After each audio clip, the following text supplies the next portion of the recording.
It's Andy. Hi, it's Dave. Hi, it's Kirk.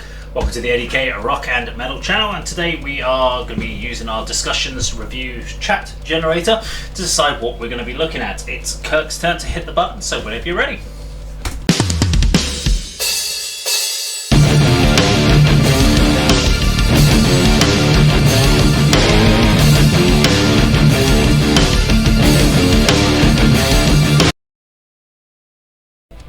Okay. Oh, another one of these. It is, but I think it's a good one to This reaction. Well, no, because you're in a band, so this is it's important one. So important. how do you promote your band in 2024? So this is... So, do you know what? This is actually a good time. It's on one of the groups that I'm in with Facebook. Someone raised another question, and the question was, and that's probably actually a question that's in here, is, are bands playing too many gigs? And they're like, no, bands should play as many gigs as they can play all over the place and promote their music. Any gig you get offered, go and play it. So of course I had to chime in on that conversation. Yeah. And I had my tuppence. Triggered you. I was like, it triggered me, and I guarantee I looked at all the comments and they're all people in bands going, yeah, play every gig, play every... And I was just like, so if you play every gig everywhere that you get offered locally, no one's going to come and see you. Bands should play maybe in the same area once every 6 months. So if you're a Hartford band, you can play once every 6 months in Hartford, because any more than that, people are not going to come out and watch you. It's just simple logistics. There's too many other bands for people to go see. They've only got so much time off, they've only got so much money, they're not going to come and see you, apart from once every 6 months. So don't do it, go play further afield. If you can do 52 weeks of the year and play a gig every week, great, but play them in 52 different locations, or only play the same location twice. But bands play for often. But most people talk about it. It's the only way to really promote, because of YouTube algorithms and Facebook algorithms means that when you post something on Facebook, no one sees it. So the best way of getting your music out there is to play live, and that's what a lot of people say. But is it? That is the question. Okay. So is it still the best way to promote your band now in 2024 is to play live? What's your thought? Because you're obviously got a new lineup of Nomadic Rain. You've got to be now thinking about getting a song recorded. How are you going to promote it? How are you going to get people interested in Nomadic Rain?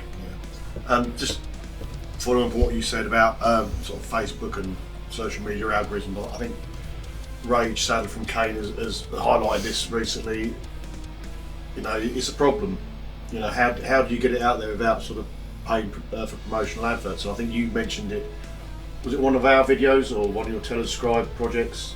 You said you've done paid promotion and it reached 1,000 people for 40 quid or something. Yeah, a couple of the telescribe videos. Why doesn't somebody's post? I don't understand the sort of technical elements of this. Why don't you just go out to everybody who follows the band? I don't understand it. But your question, what's the best way? I think you've got to have something to promote. So a recording, you know, of some sort. EP, single song, album even, and using the social media platforms and YouTube to get it out there to a wider audience.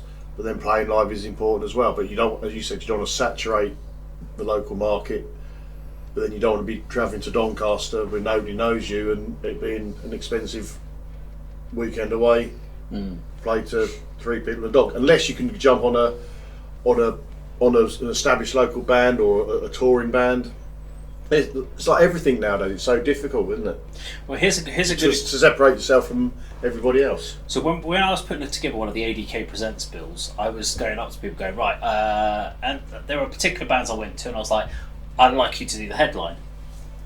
Oh no, we're not good enough to headline. No, we'll do main support, but we haven't got a pool to bring enough people. Refreshing, honestly. So, but no band wanted to do headline. Apart from a couple of bands who I can guarantee will bring no one whatsoever, because they do headlines all the time. So they're quite happy with the ego of doing a headline, but don't actually have the draw either.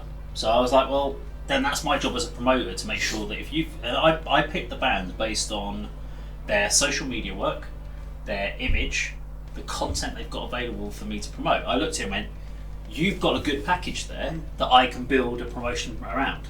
So I want you to be my headliner so that I can do that. And that was Lowdown. So for the 27th, now I could have easily gone to any of the others and done it, but I was like, actually I want Lowdown to do it because I believe that they've got the right look, the quality of the content they've got videos on there, they've got good social media presence. That's something I can work with. That if I can get their name and tell people this band are playing and use some of their video content, I think we can generally get a crowd there. With some of the other bands, not necessarily on that particular build, but on some of the other bands that I approached and talked about doing gigs with, they're all kind of like, yeah, put us on the bill, put us on the bill. And then I look at their social media and go, there is nothing there for me to work with. So I've got nothing to work with as a promoter to get behind, to get your name out.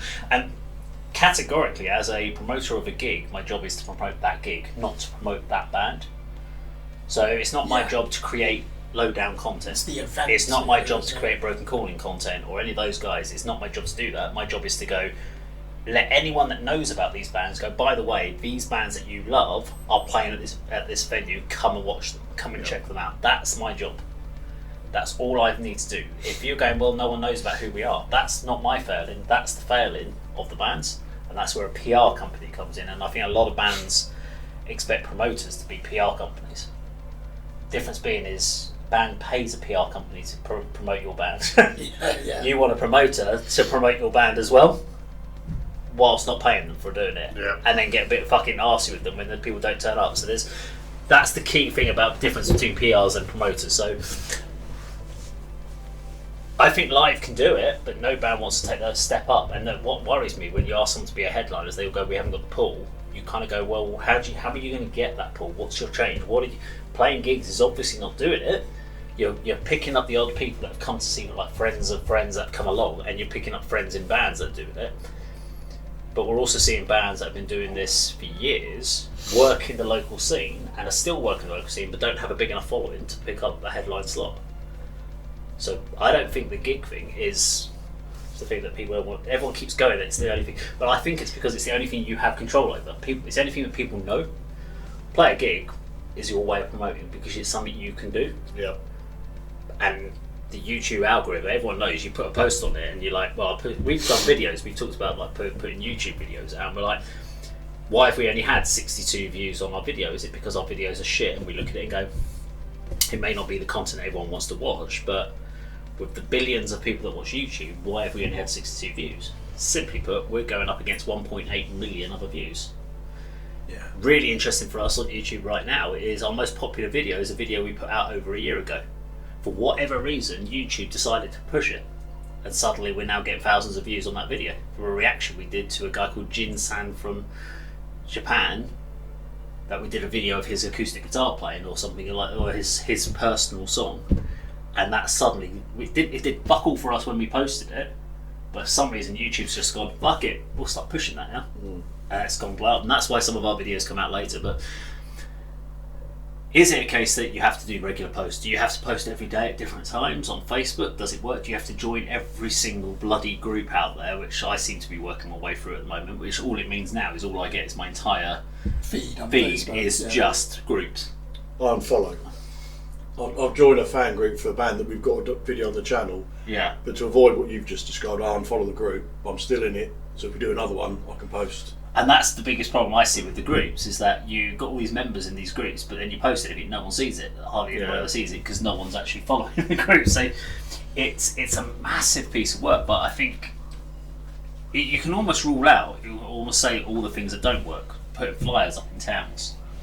Does that really work? Putting flyers up in the venues, possibly, if you know, but then you've got to know the local venues and you've got to go down that route. I am looking forward to when the Magic Rain do their shows and we do these ADK ones. I'll be flyering Washington Town Centre and whatever, because when I go around, it'd be nice to see. Oh, there's a poster for a gig I'm involved in on the wall that I put up last week. You know, yeah, it's not going to get anybody through the door. I'm certain of that, but it just kind of makes me feel good. But it might do. You never know. Well, should bands? I mean, this is something I'm now finding is, should bands just go down the PR route, and should bands just actually automatically go, do you know what, if we're going to do promotion, we need to focus on PR, we need to get ourselves in as front of as many people, and we need to just budget. That's what we should be spending our money on. We should be doing a music video, getting us on together, and then putting it through PR to really. What do they do differently then, Dave? PR, they have contacts. Yeah, PR's intermediaries, aren't they? They know that you're an artist, you're creative. Do you want to be spending 60% of your time uploading content to Twitch and to YouTube? Probably not. And they are, they're specialists in the industry. They are the contact between record labels and artists, aren't they? And their clients will be record companies who, again, are equally busy and they can't put all the socials out, so they'll pay an expert to do it. How do you promote your band in 2024? First thing, you must have some content. Single, EP, album. You need something, don't you, to be promoting? Yeah. Social media, yeah, it is essential and a necessary evil. And if TikTok is where all the people are and you want to grow your numbers, that's where you need to be. Facebook, it's important to have a Facebook page. I mean, how many bands now have their own website? They don't need one. They just have a Facebook page, don't they? It's really interesting. I was trying to pull together Lowdown's bio, and I went onto Facebook, and in their about page there wasn't any biography. It just had their website. So I went That's on their disappeared website. though, isn't it? Yeah, the concept that we're in a band, we must have our own No, website. the about page on Facebook, it used to have a brief bio and a list of band members. You don't seem to find that anymore. Well, I can't find that information. I went on there. There was a website. I clicked on the website. It took me to a big page which has got the guys. It's got all the pictures of the band. It's got a big picture of Lowdown on there with Dave Run doing the big punch towards the screen, and it has a button that says "All Hail the Riff," and that was all it had on it. So I was like, "Cool, this is going to take me into the menus." Clicked on that. It just redirects me back to Facebook. That's it. So what's the fucking point? Come on, Dave, sort it out. The other thing is make sure that because most people stream music, have it on all the platforms: Apple Music, Deezer, Spotify. He loves his Linktree is probably one of the biggest things. Yeah. Linktree bio is probably the one that I've seen that's most effective. Where because it has all the you have every single one of your socials listed, YouTube, so no matter what you need, it's all Tidal, on there. Make sure you get them all on there. So you've got every single page. I mean, joining playlists, I guess, is a good way of doing it. So try and find. So streaming playlists, even though I fucking hate streaming, and I refuse to use streaming platforms at all. I haven't used the streaming platform since we had to do an album review like a year and a half ago. But I purposely won't use it because it's absolutely it's destroyed the music industry. Yeah, it has. Personally, I think things like Spotify should be $49.99 a month. You're basically renting. No freebie whatsoever. You're renting. How much? You're renting. $49.99. Think about the model for Spotify. You're renting every song in the world for what? £12 a month? And the bands get fuck all of it, apart from the biggest artists. $49.99 a month, and you're still going to have all the access to all the music, and then artists would actually get fairly paid. No. Well, here's an idea: go fucking buy their albums. Do you know why that would happen? Because the competition would come along, backed by, venture capitalist funds saying, "Look, Spotify have priced themselves out of the market. There's an opportunity here. Let's put together a new streaming platform, and we'll charge $10 a month." So it would just whoever go back the to artists are, whoever are actually the ones that own the rights to the songs, just say no. We're not putting you on that streaming platform then. Well, the same thing's happening now in the film world. I'm not going to go off on a tangent, but Netflix now, if you look at the licensing deals, they've got hardly anything on there. They're having to rely on their own original Netflix. content. Yeah, that's it. And can you imagine where if you want instant access to all the films that are out there, you're going to need a subscription with Paramount, Disney, Netflix. I do. I have a subscription. But that's just unsustainable, isn't it? But getting back to this, so we agree, you need some content, put it on all the streaming platforms, playing live. I said before, I think it's important if you want to sign to a top tier metal record label, they're going to have a checklist. One of them, do you have a live presence? Are you strong live? Do any of you have criminal convictions that would stop you touring in the United States of America or any other country? Can you be on the road 7 months of the year? So in certain parts of the industry, I don't know if that helps at the grassroots level promote your band. You go out there really to earn your spurs, earn your stripes. And that's the weird thing, is that the industry now they're still looking at that live presence thing. Yeah. That's such a big thing, even though that the rest of the media part of it is more important. I mean, monthly Spotify streams is the main metric now, isn't it? Forget about the Billboard Top 200 or the UK Top 40 albums charts. That's only if you want to go to a record label. And to be honest, what the fuck is a record label going to give to you? I know. Anymore? How much money I'd say that from everything is about your social media presence, which is where we now get back to that previous conversation about look, name. That's really important. You've got access to the market for the first time in history. How do you get people to know it? How do you promote your band in 2024? So if you had a name like Horseburner, it's a fucking uphill battle. Yeah. Because if that comes up on my thing, Horseburner's just dropped a new EP, I'm like, unless I know who the band is, in my inbox, when we had as a channel that gets sent all the PR stuff, I glossed straight over that until I decided I wanted to put some random video selections, and because it was a new video release, I was like, fuck it, we'll throw it in there and we'll review it if the generator pulls it up. But there was there was nothing about it. You wouldn't have to find them online though, would you, with that name? 'Cause it's unique. You know, there's going to be no. I'm not confusing it with the Dutch band Horseburner compared to the US band. Do you know what I mean? It's like so they've got that in their favour. But as it's not memorable. It's not memorable. It's not something that it doesn't. It's memorable for the wrong reasons, as in you can't define exactly who they were, and we had trouble with that when we used it in the video. So the main thing we'd say, so how do you promote your band is have a really strong image you can put behind yourself. So whether that's your videos, music, you have to have. Be willing to invest money. I think we're saying, you have to pay for PR, pay for PR is important. YouTube and Facebook, paid advertisements. You've got to do that. I think the other question here is that's come up. How do you promote your band in 2024? We're in the first era where you as an artist have got access to a global market, a global audience for the first time in the entertainment industry, and everybody's in that market. So how do you stand out? How do you get people's attention? We've covered those here now. You're right, social media, the image, the name of the band, your videos. Basically, not only is it expensive to be in a band because you need more than one guitar, you need recording equipment. So that's expensive alone for what you're using to create art. And then the budget, the follow-up, you know, how do you get this music recognised? The market is there for you, but everyone else has got access to it, and you are a little fish in a big pond. It's basically effectively one of the most expensive habits or hobbies you can have. You spend so much on equipment rehearsals for no return. And you've got to invest. If you want t-shirts and CDs, you've got to invest your own money, haven't you? Yeah, as well? Yeah. Everything. Pay for the studio. You will never basically break even. You run out of loss all the time, unless you get to a stage where you can actually go out and do a decent tour and make your money back on that. And it's crazy that we do it. Apart you do it because you're an artist. You do it because you're an artist, and also because you apart from that, just enjoy being in that environment. You want to perform live. You want to create live, but getting yourself out in front of the right people is so difficult that, I mean, we have some contacts, but most of our contacts for the channel are PR companies. So all we can do is approach the PR. I've approached the PR. We are tellers. We are going down Sam PR. Having had a chat with Gary from there about what we were after, what we wanted, and what we wanted to do. Very passionate. We were going to go for a June-July plan, but I decided I wanted a bit more time with the music videos for the next set.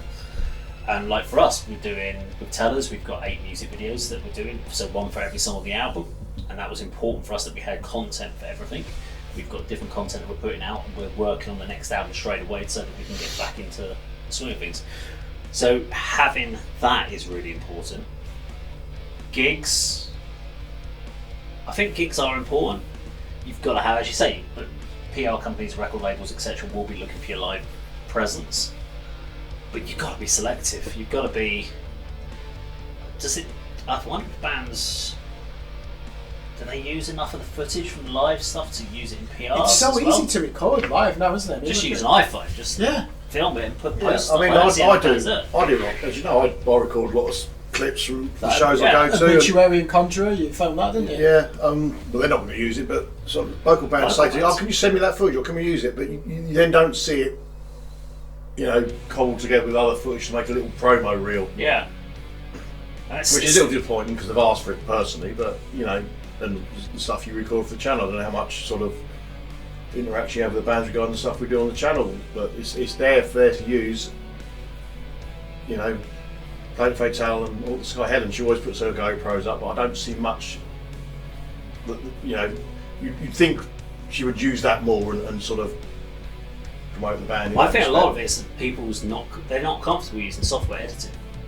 I wouldn't know where to start, to be honest. A lot of bands come to me and they're afterwards, they're lucky enough if I can't remember the bass player from, maybe it's Shane from Extreme Death Art, it might be Shane, did their first gig and they straight away wanted all the footage and they went and put out the whole gig as footage and stuff. Yeah. But he spent ages trying to work out the footage and how to do it, which was great to see someone taking something and going off and using that content.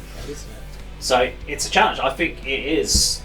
Too many young bands, the first thing they're doing is putting a band together, they've come up with a band name and then they start booking gigs and you're like, they haven't done the early parts. They haven't done that setup of look, name, as we talked before, the social elements, and they're just trying to get gigs under the belt, which is very old school mentality of learn your craft on the road. Which is find fine. what works, Fine if you're a what doesn't. hardcore grindcore band, isn't it? Yeah. Do you know the distressing aspect of this? As I said, for the first time in the entertainment era, especially with music, everyone's got access to this global market. And what does that tell you? We need experts more than ever. We need intermediaries more than ever to help us navigate and penetrate this market and understand it and get in front of the right people. So even though we, as a band, Nomadic Rain, could do all this for themselves and never spend any money, it'll get you nowhere. Give your money to a PR company, it will put you in front of certain people, it will get you reviewed in Zero Tolerance magazine, it will possibly introduce you to somebody who's running a festival in Leicester and needs some grassroots bands. Stage. So we actually need intermediaries more than ever, and that's quite distressing because when you looked at the optimism that surrounded the internet and clustering and network effects, was this idea that hey, we don't need the middleman anymore. We need them more than ever now. Yeah. And you've got to pay money to get just a foothold in that global market.